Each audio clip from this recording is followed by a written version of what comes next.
Distinguished guests, ladies and gentlemen, colleagues, friends, it's a tremendous honour for me as a historian to introduce, not that he needs an introduction, but you know what, he's going to get one, whether he wants one or not. I think there are very few people here who do not know Glenn. And all institutions need people like Glenn. People who are there, who perform the function of an academic with skill, but also with dedication. We live in an era of job descriptions and bean counting and all the rest of it. But you know what?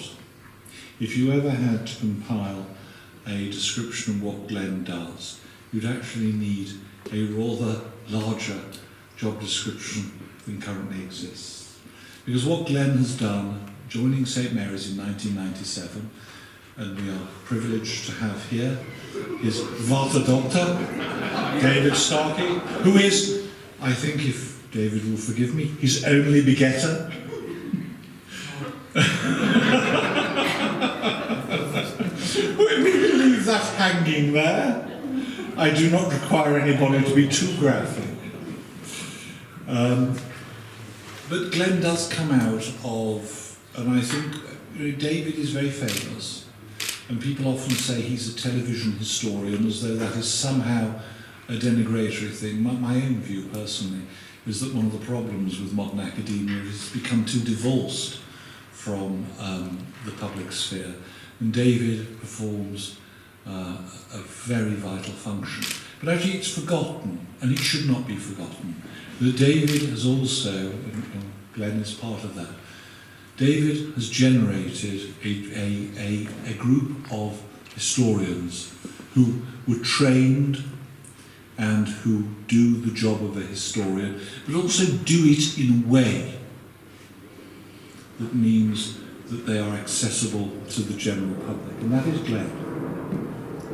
Glenn has always, both with his students and with the wider work that he has done, he has exemplified what David Starkey himself has done, which is top-class historical research, blue chip, but communicated not in jargon, not in impenetrable prose that is designed as a form of social exclusion, but actually in good, solid English prose that communicates why history matters to a general public.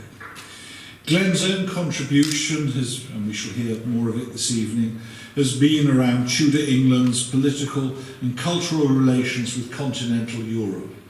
And perhaps there was seldom a time when it was more important to reflect on the nature of the relationship between the nations of this island and continental Europe. If I were to list Glenn's publications, we should be here and we should intrude quite illegitimately on Glenn. All I can say is, if you want to look, there's about 3.5 pages of what Glenn has written. He is, from that point of view, not only an ideal historian for the Ref, he is an ideal historian for our times. He writes beautifully. If you've ever read anything that Glenn has written, it is actually a pleasure. He has, unsurprisingly, done a lot of TV and other work. I was first privileged to meet Glenn when we were both external examiners at Christ Church, Canterbury, some years ago. Glenn, I think, is an example of what an academic should be. He is engaged.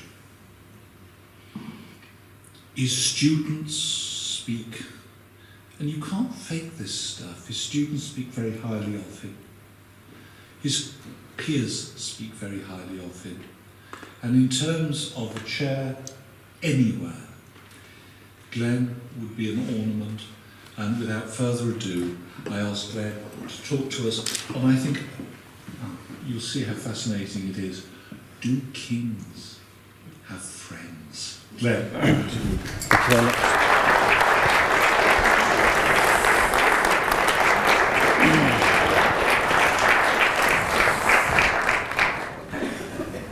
Thank you very much, John.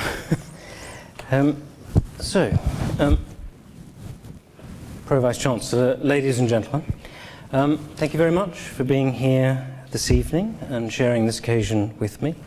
I'm deeply conscious of the honour your presence here bestows, and I'm very grateful to have been now for, as John was saying, many years a member of the St Mary's University community, and for the opportunities for scholarship, for research and teaching that St Mary's has given me. I'm also grateful for the fellowship and friendships which I've found here among my many colleagues over the years and my students, past and present, some of whom I'm delighted to say are here this evening. As I am for the many friendships I've found in history, in the field of history more widely, here in my adopted homeland, since I arrived from Australia over 25 years ago. It's rather sobering. So, in my time here, I've endeavoured to try to understand and imagine aspects of life in Europe and beyond in the period roughly from 1400 to 1700. I'm not sure why it so captivates me, that particular period. I mean, maybe the lovely Tudor bonnets and things that I like wearing. But it has done since my days as an undergraduate at the University of Sydney, where I first saw it as a sort of fascinating transition period. I mean, if we think back in 1518, Europe was just starting to realise the potential of the radical new technology, among other ones, of printing. Just as we're now really only starting to comprehend the reality and potential of our own digital and robotic age. I'm as happy to call the first half of the 16th century the late medieval period as I am to call it its conventional tag of early modern. I think it's both, and that's exactly what I find so fascinating about it. At Sydney, I studied European medieval history, American history, and Australian history. The latter of which I'm very proud to say that I now teach here at St Mary's, one of very few places in the UK that actually teaches Australian history. I was, however, principally a student of the Italian Renaissance, which led indirectly to my coming to England to undertake doctoral research into Anglo-French history. This was itself something surprising for an immigrant to the country whose ancestry is German. So no wonder that I've always regarded myself as being, and I will remain, a European. So, I just want to get that on the table, yes. So an inaugural lecture is, I think, obviously as much a retrospective as a prospective exercise. And while I was thinking about it, and indeed my future research ideas and plans, I had some very good advice from my longtime mentor and friend, David, who John has mentioned. This was that in order to move forward, sometimes it was necessary and useful to return to the sources and ideas with which one began one's research, to become familiar with them again, and to see what new insights, perspectives and directions could be afforded for the future. A variation perhaps of the usually understood meaning of the words attributed to Mary Queen of Scots, the happy 431st anniversary of whose demise we celebrated last month. Very silly person. In my end is my beginning. So I am beginning in my end, or end my beginning. So looking back, I've seen it as my task since I began lecturing and writing to understand and elucidate as best as I can how princely rule in its many forms in early modern Europe actually operated. I've always believed in and tried to practice comparative history, and that approach characterized my doctoral research into Anglo-French diplomatic and cultural relations in the reign of Henry VIII and the book Renaissance Monarchy. For the first time, the book brought Henry VIII, the Holy Roman Emperor Charles V and Francis I of France together and compared them thematically in one volume, highlighting the differences between them but also the similarities and the dilemmas and opportunities which they all faced as kings.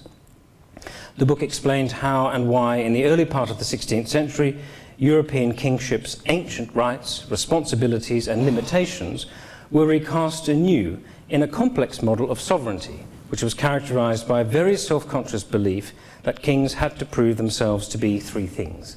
That is, effective governors, great political and cultural patrons in every sense of the term, and above all else, great and successful warriors, although in fact they weren't always very successful.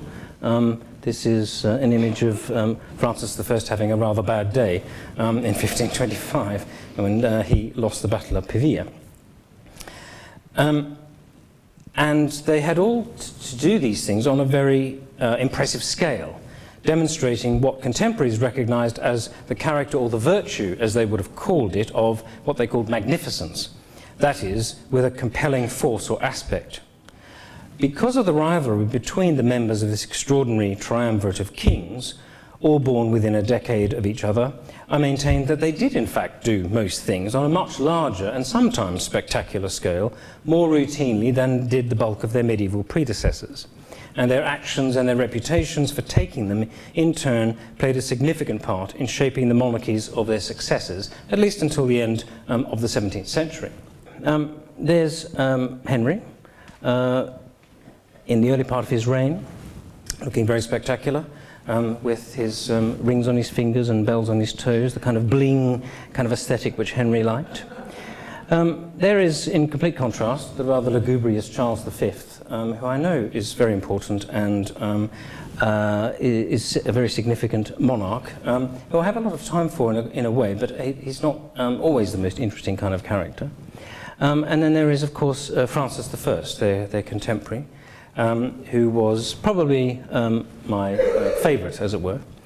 There's also an image, some of you may know this person from Facebook. This is also Francois. He is my neighbour's, well, he's the neighbourhood cat who comes to see me in my flat, and I give him cheese and stuff. But I think he looks, I mean, I christened him Francois. His real name is Boris, but Boris is not really a very popular name just at the moment, in certain European circles at least. But yes, look at the, I mean, the colours are nice, aren't they? I mean, they're very similar. Lovely sleeves, and as several of my friends know, he has similarly concealed knives and things in his paws. But anyway, sneaky, very sneaky, a bit like Francis himself at times. But anyway, so in exploring these three kings and in the ideas in that book, and my research since then, I've tried to emphasize the importance of personality and personal relationships between sovereigns as a genuine and significant aspect of Renaissance kingship. And I've argued that international relations of the period were not simply the conduct of abstract, diplomacy, researched only through the texts of treaties or the scrutiny of ambassadors' instructions and their correspondence, important those things were. I've said, and I would maintain, that to see it in its fullest context, we have to include evidence of the material culture of kingship, such as the competitive patronage of architecture and the arts, gift-giving, hunting, dancing, a whole range of other activities which are not conventionally associated with diplomacy.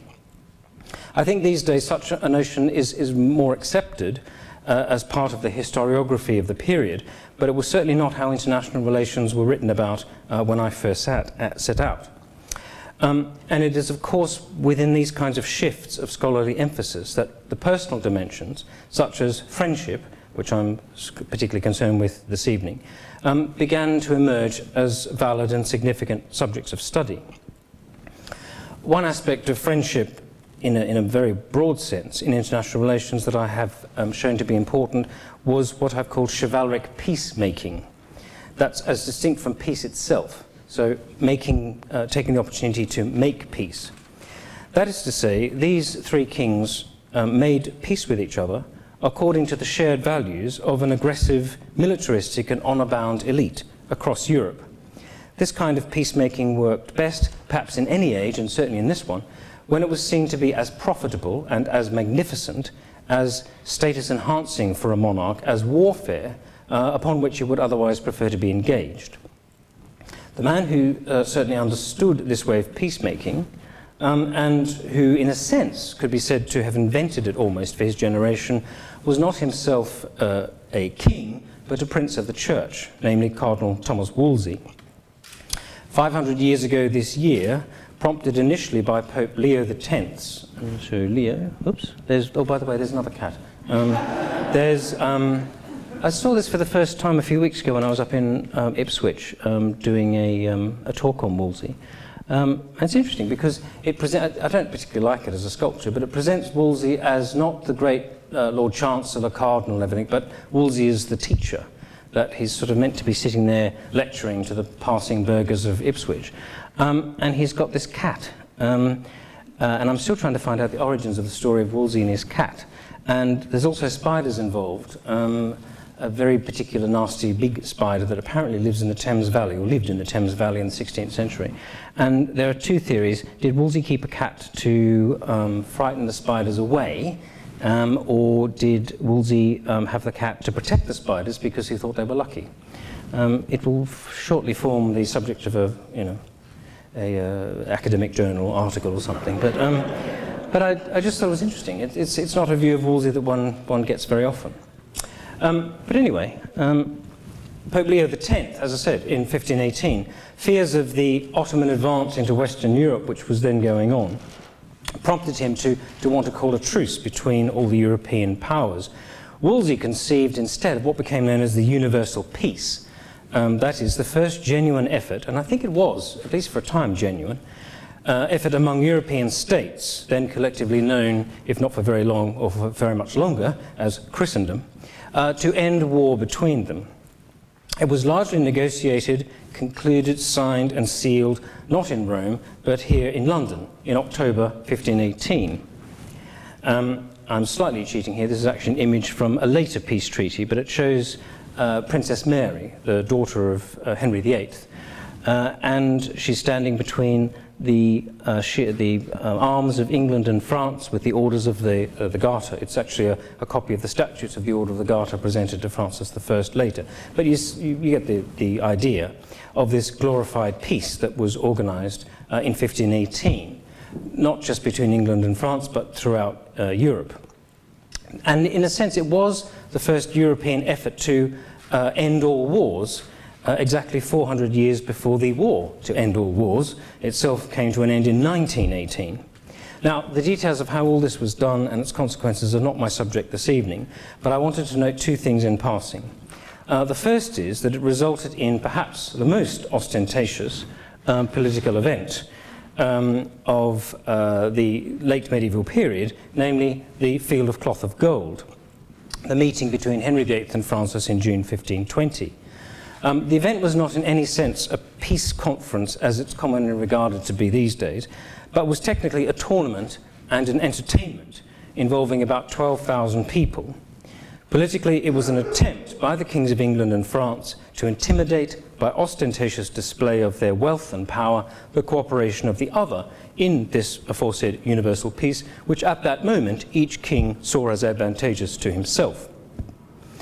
The second thing is that chivalric peacemaking of this kind was articulated not primarily in terms of the moral value of peace itself, but in the rhetoric of royal friendship.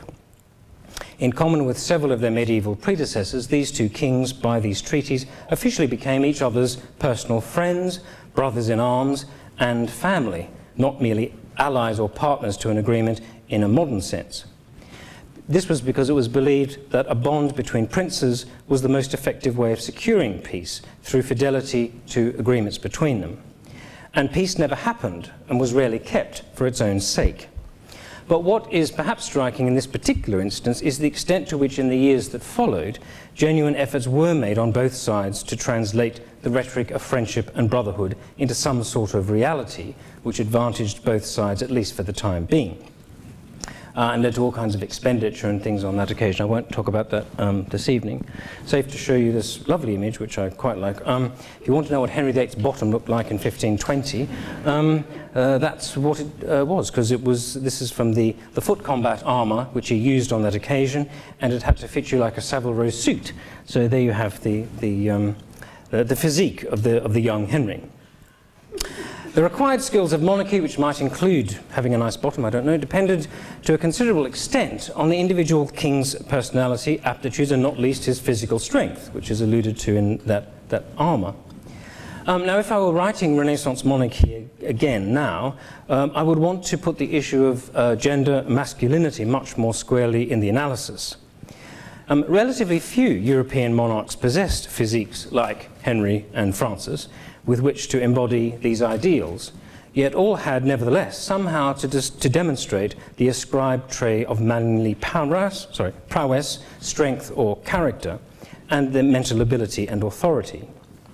Early modern masculinity has been extensively discussed in the last 2 decades, but most of these discussions have been focused on, certainly in English and the French context, on gentry and commoners, and have often been highly literary in approach, focused on poetical tropes and constructions with relatively little attention paid to actual physical behaviour. Royal masculinity has been largely absent from these discussions, either because it's held, I think probably rightly, to be derivative of noble masculinity, or alternatively as exceptional and thus outside the parameters of typical early modern masculinity. It's been most often dealt with implicitly in discussions of royal visual propaganda and linked, not least by people like me, with notions of kings pursuing dynastic interest through personal participation in warfare or quasi-military activities like hunting and jousting. These things were important, but unexpectedly perhaps, I think we have still to take account as fully as we might of the consequences of kings of their bodily masculinity to explain why they often behaved as they did, and what that can tell us about monarchy as a form of authority when usually exercised by a man, or indeed sometimes by a woman. Certainly royal masculinity has not been the subject of the same degree of analysis and imaginative rethinking as female monarchy and queenship have been in recent feminist historiography. And the best of those studies have transformed our understanding of how women ruled or acted as consorts or regents and managed the often negative beliefs about female rule held in patriarchal societies. But I think there's a tendency at times in this work to locate most, if not all, sense of anxiety or difficulty in negotiating patriarchy, all variation or nuances in approach to resolving dichotomies of monarchy on the female side.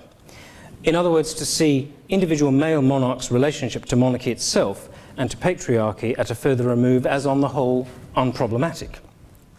With some exceptions, such as kings whose sexuality may have been atypical, the normative status of male monarchy is largely assumed by scholars of medieval and Renaissance kingship, and indeed queenship, with little of the precise observation of gendered behaviour now accorded to female rulers. So what I'm wanting to inaugurate for myself, as it were, on this occasion, is more research into how masculinity was expressed precisely in those areas such as diplomacy, council and policy making, which have traditionally been strictly divided off from questions of gender when dealing with male monarchs. Or to put it another way, why is Elizabeth's the first gender such a central issue in most accounts of her diplomacy and governance, whereas it features only implicitly, if at all, in traditional accounts of most kings?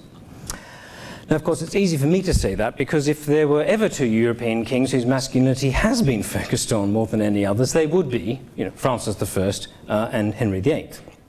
Although in the latter's case, this has come down, particularly in popular representations of him, to his sexuality and his supposed insatiable libido, for which there's actually no evidence whatsoever. There you have the lovely Jonathan Rhys-Meyers as Henry, sort of, and a proper film on Henry VIII, Carry On Henry. Much better. Now, having to embody and enact the expected manly qualities was an ongoing process lived by the ruler daily, literally day in and day out. A failure to uphold them at any time affronted his personal honour, but also threatened the patriarchy he was charged with upholding.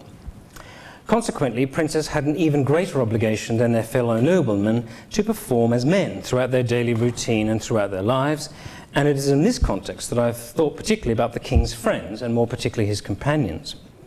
Do kings have friends?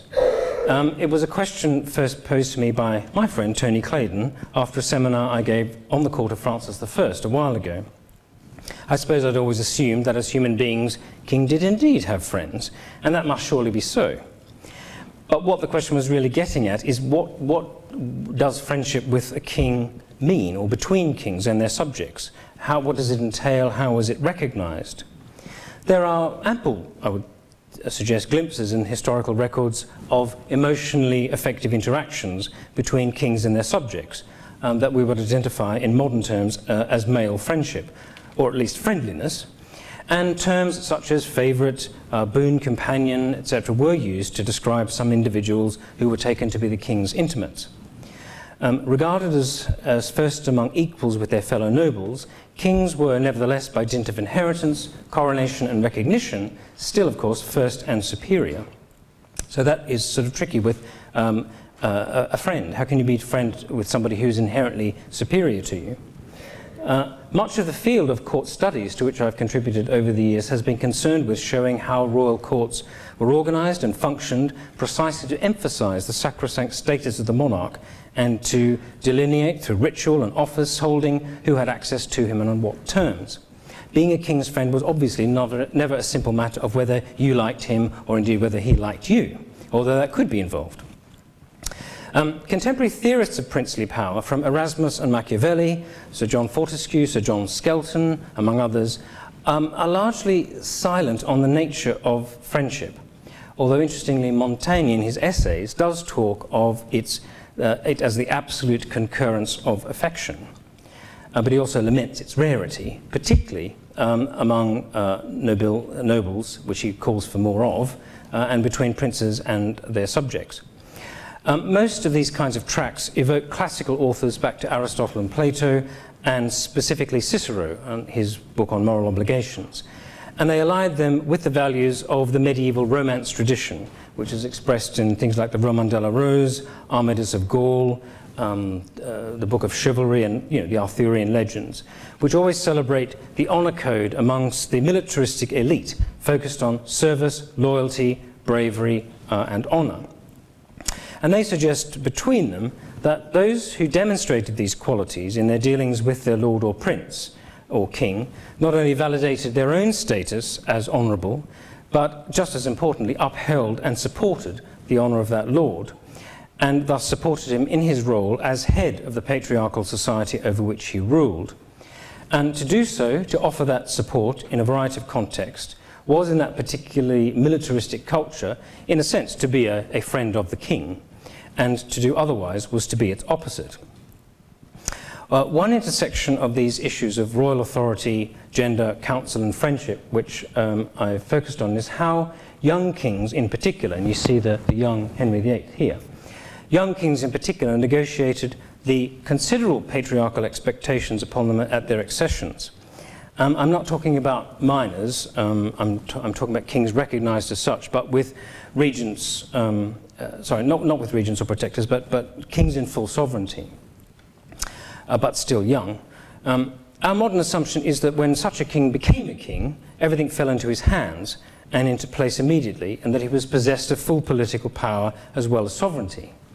Yet, as a number of medieval historians, particularly Ruth Callis and others, have demonstrated, in medieval patriarchal theory, only with demonstrable and not just imputed self-governance and that of others, did a male leave adolescence, or what was sometimes called the young man's estate, and reach what was called the constant age, and thereby gain freedom of independent action and full adulthood.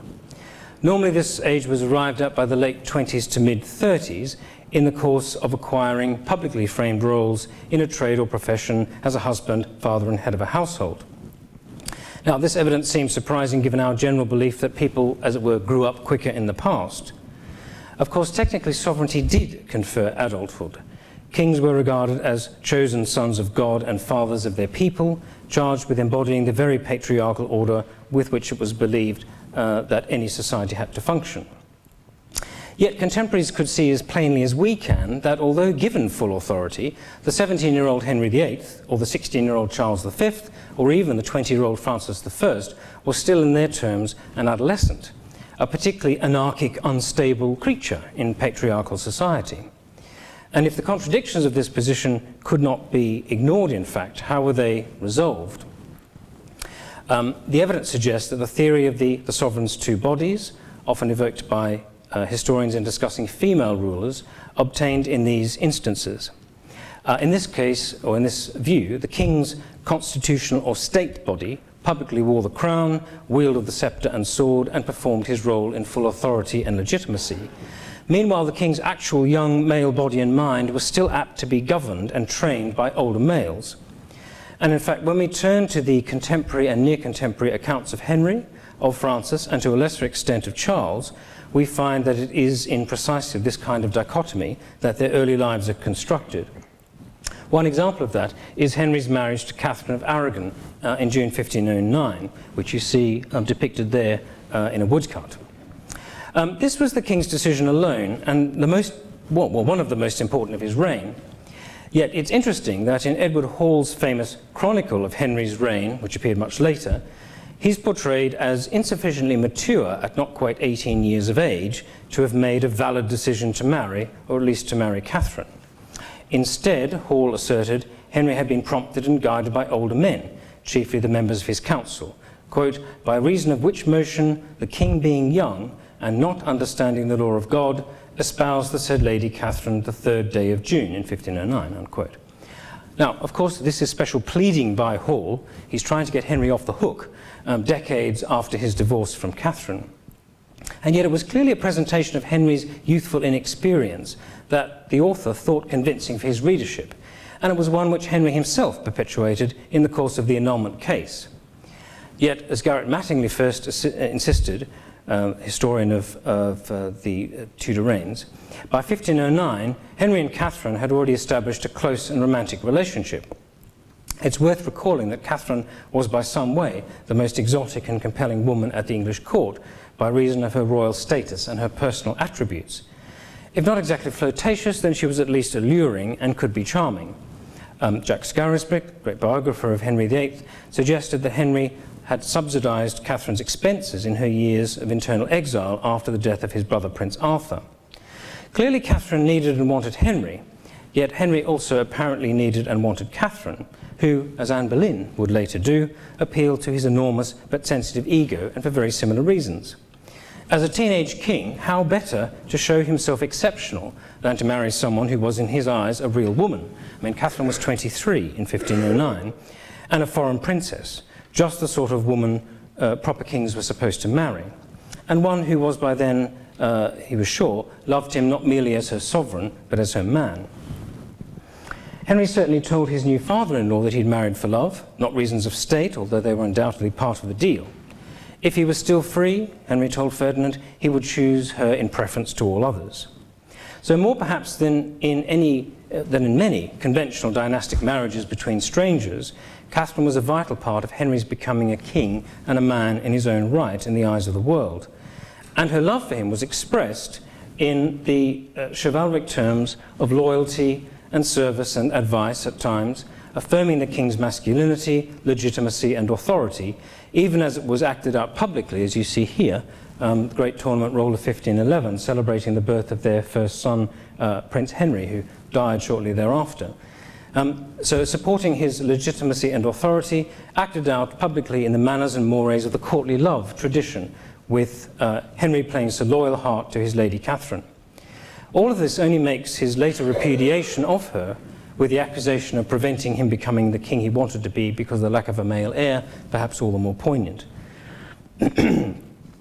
As was true of Henry, the young king's council, whose advice he was usually expected to accept, was normally inherited in whole or in part from his predecessor.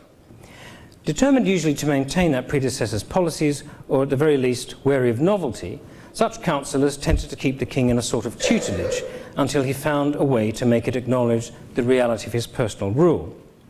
It's surely no accident that the late 15th and early 16th centuries witnessed such a profusion of instruction manuals for kings, a number of them directed towards Henry, Francis and Charles, which enforced the importance of good education overseen by good counsel. None of these three kings took full power personally, immediately, easily, or alone. All required some time and needed the assistance of an older person who had reached the required age of discretion and experience, and who acted as, a varying extent, a mentor, spokesperson, and in one sense protector, or we might say friend, for them as young kings. Henry's reign, as we perhaps know, only really got into its stride with the advent of Thomas Wolsey. It's striking that, like Hall, George Cavendish, Wolsey's gentleman usher, in effect his butler and biographer, began his book, The Life and Death of Cardinal Wolsey, by referring to Henry's youth. The king was young and lusty, disposed all to mirth and pleasure, and to follow his desires and appetite, nothing minding to travail in the busy affairs of this realm. This fact Wolsey perceived, and rapidly showed himself to be, as Cavendish puts it, the most earnest and readiest among all the council to advance the king's only will and pleasure without any respect to the case. In other words, whatever the king wants, he gets. The traditional view was that Wolsey took advantage of the king's youth to sideline him to some extent, while using his delegated authority to build his own power. And this became the part of the basis for the popular view of Wolsey as arrogant and overbearing. Those things he certainly was at times, but what Wolsey really did was to gain power by putting the king's wish to renew the 100 Years' War centre stage, despite the fact that it was in total contradiction to his father's policies and the view of the majority of his council. I mean, they thought war should be avoided in part because of Henry's inexperience as a young man. Wolsey turned that argument on its head, accepting that Henry was young and presenting war with France as a necessary part of his education, the finishing school, as it were, of his kingship, and a mark of its authentication at home and the means to high status internationally, both things which Henry craved. The council's agreement was finally secured by an assurance that this proposed educational campaign would be conducted jointly with Henry's father-in-law Ferdinand and the Emperor Maximilian, men superior in years and experience and international status to the young King of England. So in other words, Wolsey transformed Henry's youth from a monarchical problem into a golden opportunity for England. He allowed the king to express his ambition, while apparently still respecting his elders' well-intentioned concerns over his inexperience. And I think that Henry admired him and brought him closer to him, indeed probably loved him for it. Wolsey really built the rest of his career on the trust Henry placed in him, because he first took Henry seriously, I would argue, as a man in his own right, and not just as a king. In return, Wolsey was in short order made Archbishop of York, Lord Chancellor of England, and at Henry's insistence he was made a cardinal by Leo X in 1515, and in May 1518, pursuant to the Universal Peace, he became the papal legate a latere to England, and in effect the highest ranked churchman in the realm. And of course, the king's closest advisor, and in the terms I've been outlining, certainly a friend. In the years that followed, Wolsey's many different responsibilities entailed a vast workload and meant that he was often separated from the king. Private time with Henry was highly prized by him. It's interesting that when he had the opportunity, sorry about this slide, it's not very good, but I don't want to sort of, this does right, little blipper thing to make the, anyway, at the bottom of the picture, you can see a long gallery which runs out from Hampton Court there into what is now the gardens. Wolsey built a series of private spaces, public and private, at the palace. He designed it all. He included impressive suites of rooms for the king and the queen on the upper two floors. And as Simon Thurley, from whose book this comes, has shown, from the king's rooms, a short passageway connected to Wolsey's long gallery, which you can see at the bottom, connected to Wolsey's rooms, to the king's room, and to the long gallery, creating, as it were, private space for themselves. The long gallery itself was a fairly novel feature of architecture in this period, one which Wolsey particularly patronised. And in spaces like that and others besides in the king's palaces, they formed a two-man team and really worked together successfully for the next 20 years. To cross over the channel, when Francis I became king at the age of 20 in 1515, he too inherited a royal council from his predecessor, Louis XII. Like Henry, he was at first not that interested in the mundanity of government. Naturally gregarious and charismatic, Francis preferred to hunt and enjoy pastime with good company than the business of his royal council. Francis had no equivalent of Wolsey, who sprang to his aid from the midst of the royal council. He did, however, have an older relative, someone who took his ambitions as king very seriously indeed, and that was his mother, Louise de Savoie. She always referred to him in her journal as Mon César, my Caesar. A widow since Francis's first year, she'd fought with Louis XII to retain custody of him and his sister Marguerite, who I think we have a picture of, yes, Marguerite of Alençon, or Angoulême, Alençon, and then Navarre. When he became king, the three of them, this was a medal that was cast not long before he became king, of him and his mother. The three of them formed what was known as a kind of self-confessed trinity at the heart of the young king's regime. In 1515, Louise was 38 years old and described by a Spanish observer as tall, well-complexioned and lively.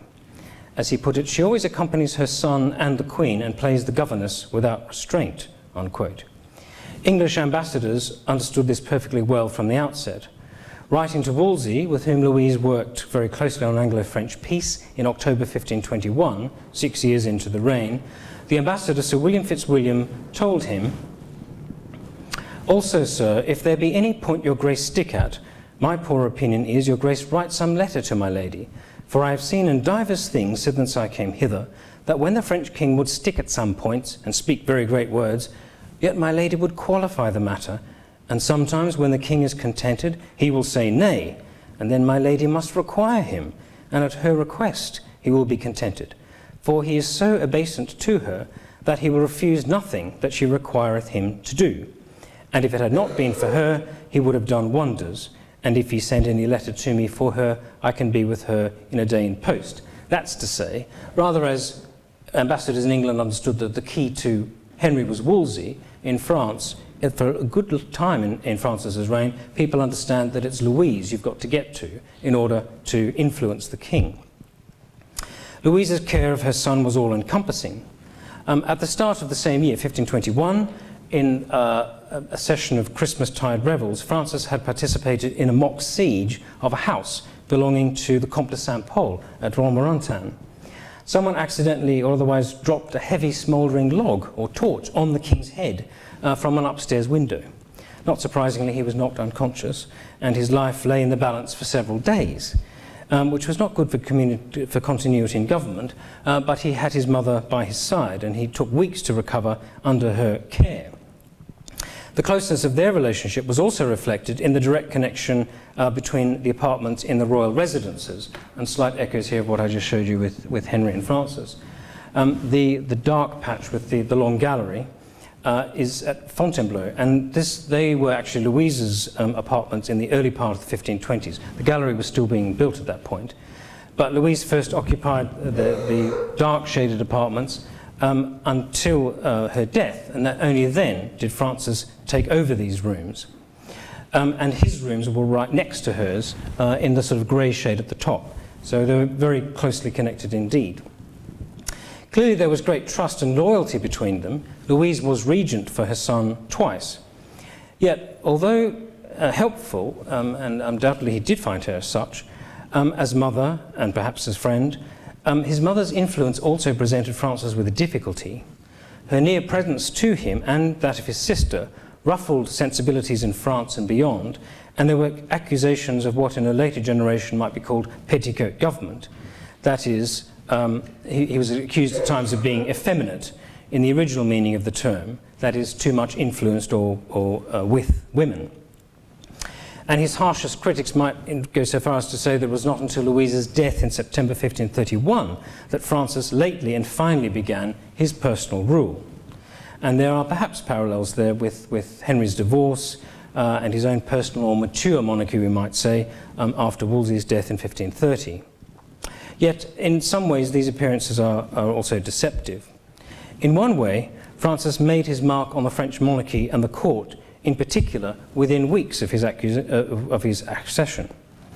He created a new position in his household of gentilhomme de la chambre du roi, for men described as the king's companions, who were entrusted with his personal dress, care, and were entitled to free and exclusive access to him throughout the day when most courtiers were not.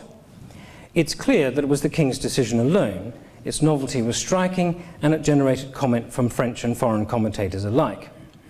It broke sharply with the household arrangements of his predecessors, Louis XI, Charles VIII, and Louis XII, because it politicized the king's private space in a new way in France. The court itself had always, as courts are, been the primary place of access to the monarch, but this took things to a new level. And now, so much has perhaps been noted by historians to date, who characterized this innovation as being in accord with Francis's personality, his personal preference for company, and his gregariousness. But I think if we look at him as a young king at the time, then it becomes clear there was more to it than that. If we consider the new office from the point of view of a young king anxious to make a good start to his reign, but one who is still something of a stranger, not just to the business of formal government, but to a good proportion of the French nobility, then I think we can appreciate the true significance of the innovation. Unlike Henry VIII, Francis was not the son of his predecessor. Louis XII had been the head of the Orleans branch of the Valois royal dynasty, whereas Francis came from a cadet branch of the family with no direct claim to the throne. As Louise, his mother, constantly reiterated in her journal, his becoming king had been nothing short of a miracle. After his own father's death in 1495, Francis became Louis, and you see Louis there, Louis's nearest male relative and heir presumptive, but Louis still expected to have a son and heir of his own. In 1506, Francis had been betrothed to Claude, the king's eldest daughter, by his second wife, Anne of Brittany, and from that date he became a member of Louis's court entourage, but under the tutelage of a governor, Artus de Gouffier, Seigneur de Boisy. There was little love lost between the king and Francis, because the king feared he might undo all that he'd achieved. As he often said, this big boy will ruin everything. Only at the death of Anne of Brittany in 1514 were Francis and Claude actually married. But despite 3 marriages, and the last to Henry VIII's sister Mary in October 1514, Louis died without a son at the end of the year, and Francis duly succeeded him. That is an unusual, it's not very often seen, but it's Mary Tudor, Henry's sister, receiving the oration in welcome to her as Queen of France by the University of Paris. And you can see her listening to the oration that's being delivered, and the her courtiers on either side. The marriage, of course, only lasted a few months because Louis died at the end of 1514 and Francis succeeded him. So although recognized as a legitimate heir, Francis was actually, until he became king, only ever potentially important to the senior members of his predecessor's regime. He'd never held high military command or office, and apparently had no formal role at Louis's court. He was not a great territorial magnate, as Louis d'Orléans himself had been in the reigns of his predecessors. Francis was accorded the courtesy title of Duke of Brittany in right of his wife, but was not endowed with any great estates, there or elsewhere, beyond a slight augmentation to his earldom of Angoulême. This was because Louis was determined that Francis would never be king, and did not want to allow him, as a young man, to become a serious patron in his own right. And of course, Francis's youth was sufficient reason to make him wait, hopefully until it was too late and he was displaced as an heir, and it was a very close-run thing.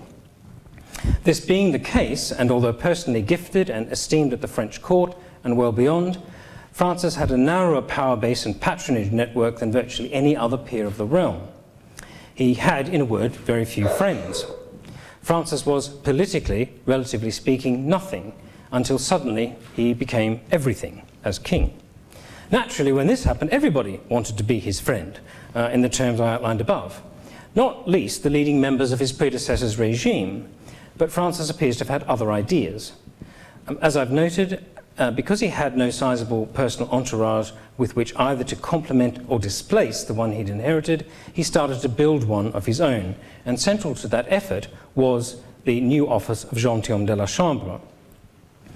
In 1580, the French historian and legal commentator Jean Duthier noted that in the first household account of Francis, he said that there were officers, quote, from great families and others of the old and great nobility, unquote, who were, he went on to say, attracted to Francis's court because of the esteem he showed them, such that, quote, in peace his court was magnificent and in war his entourage very strong. And I think his observation is the key to what was going on here, and that he was referring principally, though not exclusively, to the new gentilhomme. There were no members of Louis's household appointed to the new office. There were some members of Francis's household as Earl of Angoulême, although not all, but they did include two men. There's a list from later on in the reign. This dates from 1527, but you can see some of the names of them all listed there. They do include a number who become important in his regime. People like this man, curiously Anne, a male as well as female name in the 16th century, rather like Glenn, Anne de Montmorency, later the Grand Maitre of France, and another man called Guillaume Gouffier, who was made Admiral of France. So Francis was using then the court, the milieu in which he'd spent most of his time, and specifically his own place within it, quite consciously and quite innovatively, to reach out beyond the narrow compass he first found himself in as a young and inexperienced king, to renew and extend the royal affinity across the realm. He sought to link up with what Duthier called the old nobility beyond the Orleanist family and regime of his predecessor, with the intention of creating a very personal following and an effective management group around him. That's to say, the office was not so much created for Francis's friends, as I once thought, as so much as to enable Francis to make friends, and thus secure and empower his own regime. It was indeed an expression of his personality and his love of company, as has been said, but it was still a very curious thing to do, to institutionalize or commodify the possibility of royal companionship and special access to him in the way that he did. It hadn't really been done before at that level. And it seems to have worked among the people upon whom he most depended, namely the upper ranks of the French nobility. Francis is said by a later 16th century historian of the monarchy, a man called Brantôme, to have had an excellent rapport with his nobles and displayed detailed knowledge of their ancestries, their families' present circumstances, and individual interests. Because of the privileges the new position conveyed, it quickly became the subject of pressure for new appointments. New and more direct connections were made, thus strengthening the connections between the king and the court and the localities, which underpinned Francis's formal power, and not just his general authority, but his personal authority as king. It's interesting that it was another charismatic ruler who haphazardly at first picked up on the new office at the French court, namely, of course, Henry VIII. As David Starkey first showed, it was the presence of these gentilshommes in the embassy for the signing of the Treaty of Universal Peace in October 1518 that prompted the first informal adoption of the French office. The complex history of the reciprocal exchanges of those men as ambassadors, etc., is not really what concerns me this evening, but they were charged with fostering friendly relations with Henry and Francis as good brothers and friends, as they called each other. And the subsequent importance of their English counterparts, the gentlemen of the Privy Chamber, in Henry's regime are again not directly my subjects this evening. Now, whether these two court officers were in fact as analogous as Henry and Francis often made out in their exchanges of them as ambassadors, I'm no longer so sure. Far earlier than was the case for Henry's gentlemen of the Privy Chamber, the French gentilshommes were in high positions of command in his army, the navy, and civil administration. For example, provincial governorships were generally reserved for princes of the first rank, but Burgundy, Brittany, the Lyonnais, and the Ile-de-France all had gentilshommes de la Chambre as governors for long periods during Francis's reign. In the mid-1520s, the gentilshommes spearheaded the takeover of the Duke of Bourbon's estates, which had been forfeited to the crown after the Duke had been convicted for treason, for reasons which needn't detain us. They also facilitated the absorption into the royal group, the royal affinity, the Duke's client network, or many members of it. Several of the disgraced Duke's former clients became gentilshommes and prominent players not only under Francis but under his son, Henry II. They were, as we might say, sort of top people from a somewhat higher social status in their country than the first English counterparts, at least, in England, and they undertook serious roles in Francis's government more quickly than did the English gentlemen in Henry's. Now, of course, the slower evolution of the office in England was due in no small measure to Cardinal Wolsey, who was deeply alarmed by the appearance of the gentlemen of the King's Privy Chamber, precisely because he feared their free access to the King might not always serve what he saw as Henry's, or indeed his own interests, and affect his untrammelled influence with the King. As things turned out, he had every reason to be worried, but that lies beyond, again, the scope of my remarks this evening, which I now bring to a close. So do kings have friends? Well, yes, they do have all kinds of different friends. Family friends, servant friends. They do if friendship is defined at its broadest in the terms of the chivalric virtues of active loyalty, service and honour, to which I referred earlier. In one sense, the whole political establishment of the kingdom can, of course, be said to be friends.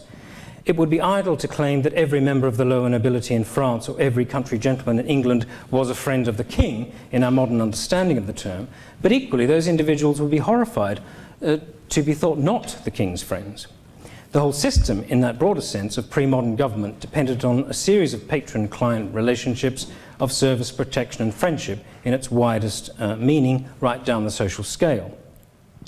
When it comes to the issue of close friends or companions of the king, it becomes rather more complicated to identify how these really worked beyond personal compatibility, service, trying to look out for the interests of the king, as I've tried to demonstrate somebody like Louise de Savoie or Wolsey did, as well as many others. But my sense is that however much they did or did not embody Montaigne's idea of an absolute concurrence of affection, that is to say, personal likingness and attachment, and in individual cases, they were still grounded and were a heightened expression of those same chivalric values of loyalty, bravery, service and honour, which I spoke about at the outset. I am primarily thinking of male friendship with the king here, but these values transcended gender. The essence of this companionship was the continual affirmation in its conduct of the king's legitimacy, masculinity and authority, in themselves indivisible. In return for this affirmative service-based friendship came high status, informal influence, material rewards upon which careers were of course built. The stakes could be high because the closer to the king, the more affirmation, by which I don't necessarily mean admiration or mere flattery, though it could come to that. The more affirmation was expected, and a failure to do so by conduct unbecoming could rapidly become not merely dereliction in friendship, but betrayal. This was particularly the case with somebody like Henry VIII, whose sense of his own masculinity and legitimacy were powerfully but vulnerably enmeshed with his need for a male heir and a secure succession, such that it led him to kill quite a number of his once close companions and 2 wives.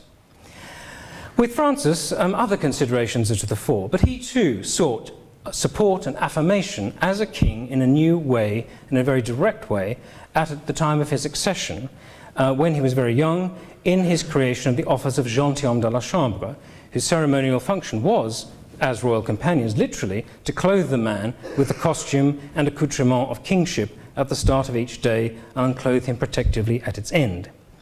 As I've tried to suggest, they did a lot more besides in building Francis's authority as king.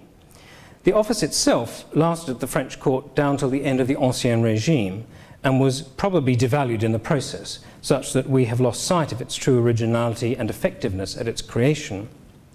But in reviewing such evidence, I suggest that the closer study of royal masculinity and friendship in its many varied and nuanced forms may yet be important for us better to understand, or at least imagine, what lay at the heart of that once most compelling but always quite fragile system of human authority and government that was Renaissance monarchy. Thank you.